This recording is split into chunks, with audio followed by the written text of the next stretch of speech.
Assalamu alaikum. Fred må være med jer. Jeg er her i Egypten, i Alexandria, i en society, en forening, der hedder Islamic Conveying Society. De sender gratis bøger til hele verden med omkring 111 sprog. Og vi arbejder sammen med dem.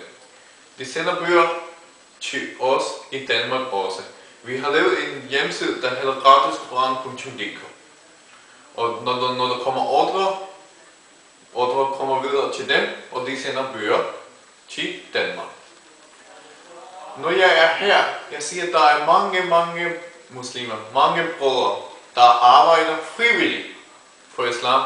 De pakker bøgerne, de sætter dem ind i kuvert og sender dem med posten.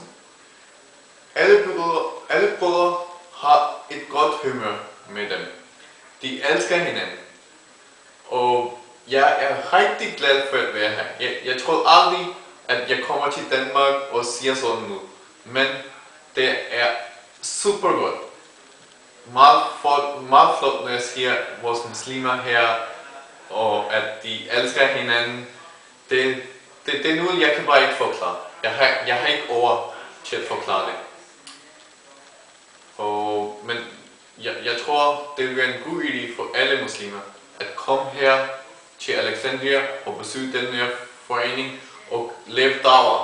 Kald alle til Allahs vej. Det står også i Koran i surah Nahl, surah nummer 16, ayah nummer 125, at kald alle til Allahs vej, til din herres vej, med visdom og med flot og smuk diskretion.